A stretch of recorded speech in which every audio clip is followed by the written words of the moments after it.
بسم اللہ الرحمن الرحیم۔ محترم ناظرین، آج ماہ رمضان المبارک کے پہلے عشرے کا اختتام ہو رہا ہے۔ آج اس ماہ مبارک کا 10واں روزہ ہے۔ 10ویں روزے کی مناسبت سے قرآن کریم کے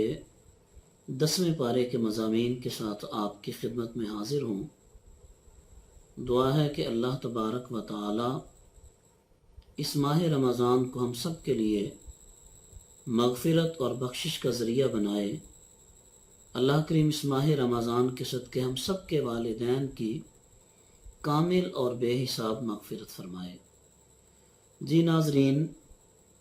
10ویں پارے میں 2 صورتیں ہیں۔ پہلی صورت سورۃ الانفال، اس کی 41 سے لے کر 75 تک آیات طیبات ہیں، اور دوسری سورہ مبارکہ سورۃ التوبہ ہے۔ اس سورہ مبارکہ کی ابتدائی 93 آیات 10ویں پارے میں آتی ہیں۔ اس پارے کا آغاز کفار پر غلبے کی صورت میں مسلمانوں کو جو مال غنیمت حاصل ہوتا ہے اس کی تقسیم کے بیان سے فرمایا گیا۔ اس کے 4 حصے مجاہدین کے درمیان تقسیم ہوں گے، اور 5واں حصہ اللہ رب العزت اور اس کے رسول صلی اللہ تعالی علیہ وسلم اور رسول اللہ صلی اللہ علیہ وسلم کے قرابت داروں، یتیموں، مسکینوں اور مسافروں کے لیے ہے، یعنی یہ اللہ کے رسول صلی اللہ علیہ وسلم کی ثواب دید پر ہوگا۔ اس سے آگے آیت نمبر 42 میں یہ بتایا گیا کہ میدان بدر میں مسلمان مجاہدین کی زمینی پوزیشن کفار کے مقابلے میں بظاہر کمزور تھی، یعنی مسلمانوں کی طرف کی زمین کا نرم ہونا اور پانی کی قلت اور مال و اسباب کی قلت مسلمانوں کی کمزوری کی ظاہری علامت تھی، جس کی وجہ سے مسلمانوں کے دلوں میں خدشات پیدا ہوتے تھے۔ تو اللہ رب العزت نے اپنی حکمت بیان کرتے ہوئے فرمایا کہ اللہ اپنے طے شدہ فیصلے کو نافذ کر دے، یعنی ظاہری کمزوری کے باوجود مسلمانوں کا غلبہ اور فتح مقدر کر دے، اور اللہ تعالیٰ جو فیصلہ فرما دیتا ہے وہ نافذ ہو کر رہتا ہے۔ ناظرین، آیت نمبر 45 سے اس مضمون کو اس طرح سے بیان فرمایا کہ مسلمانوں اور کفار دونوں پر نیند طاری کر دی گئی، اور کفار مسلمانوں کو خواب میں کم تعداد میں دکھائے گئے تاکہ مسلمانوں کی ہمت بندی رہے اور وہ ثابت قدم رہیں۔ اسی طرح کفار کو بھی خواب میں مسلمان کم تعداد میں دکھائے گئے تاکہ وہ کم ہمتی میں مبتلا ہو کر میدان چھوڑ کر نہ بھاگ جائیں، کیونکہ اللہ کی مشیت کا تقاضا تھا کہ بدر میں حق و باطل کا معرکہ برپا ہو کر رہے اور حق غالب آ جائے۔ مزید بتایا کہ جنگ میں کفر کے مقابل ثابت قدم رہو اور اللہ کا ذکر کرتے رہو، آپس میں جھگڑا نہ کرو ورنہ تم بزدل ہو جاؤ گے، تمہاری ہوا اکھڑ جائے گی، اور کافروں کی طرح اپنی طاقت پر نہ اتراؤ اور دکھاوا بھی نہ کرو۔ مزید یہ بتایا کہ شیطان کافروں کو فتح کی بشارت دیتا رہا اور اپنی حمایت کا یقین دلاتا رہا، لیکن حق و باطل کے مقابلے کے وقت وہ الٹے پاؤں بھاگا۔ اس سے آگے آیت نمبر 53 میں قانون قدرت کے اصول کو بیان کیا ہے، جسے علامہ محمد اقبال نے اپنے منظوم کلام میں ترجمانی کی ہے۔ خدا نے آج تک اس قوم کی حالت نہیں بدلی، نہ ہو جس کو خیال آپ اپنی حالت کے بدلنے کا۔ ناظرین، اس سے آگے سورہ توبہ ہے۔ سورہ انفال اور سورہ توبہ کے مضامین چونکہ باہم مربوط ہیں، اس لیے ان دونوں کے درمیان فصل کرنے کے لیے بسم اللہ الرحمن الرحیم نہیں لکھی جاتی۔ سورہ توبہ مدنی صورت ہے، ترتیب مصحف کے اعتبار سے یہ 9ویں نمبر پر ہے، جبکہ ترتیب نزول کے اعتبار سے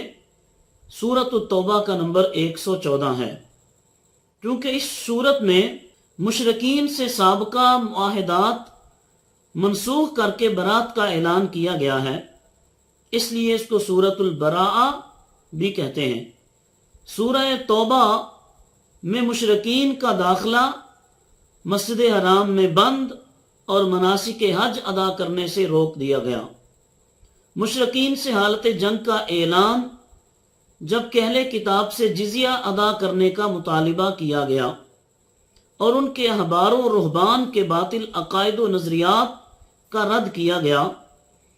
حرمت کے مہینوں کے احکام، جہاد کی ترغیب، انفاق فی سبیل اللہ کی ترغیب،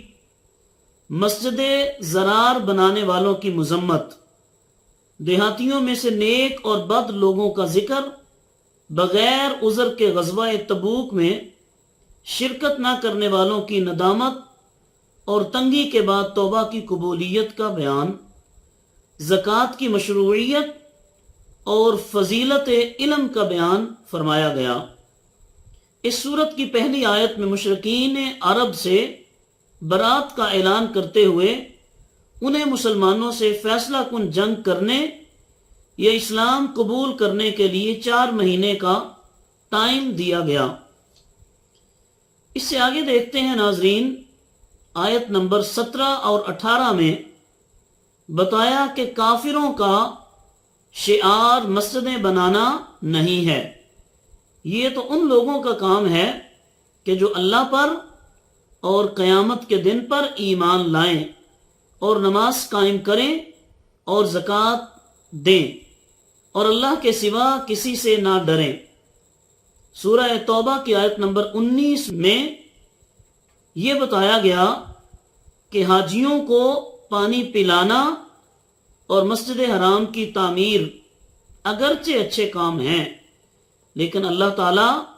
اور یوم آخرت پر ایمان اور اللہ کے راستے میں جہاد کے برابر نہیں ہو سکتے۔ ہجرت اور جہاد کرنے والے مومنین کے لیے اجر عظیم، اور صرف یہی لوگ کامیاب ہونے والے ہیں۔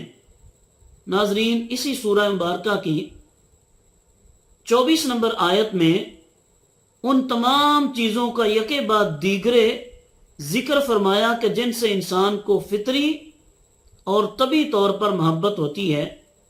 یعنی باپ دادا، اولاد، بھائی بہن، بیویاں یا شوہر، کنبہ اور قبیلہ، کمایا ہوا مال اور تجارت جس کے خسارے کا کھٹکا لگا رہتا ہے، اور پسندیدہ مکانات، ان سب چیزوں کی محبت اپنے اپنے درجے میں مسلم، لیکن اگر یہ سب چیزیں مل کر بھی تمہارے لیے اللہ اور اس کے رسول اور جہاد فی سبیل اللہ سے زیادہ محبوب ہو جائیں تو پھر تمہیں اللہ کے عذاب کا انتظار کرنا چاہیے۔ ناظرین، 9 ہجری کے بعد یوم الحج کو عرفات میں اعلان ہوا کہ اس سال کے بعد مشرک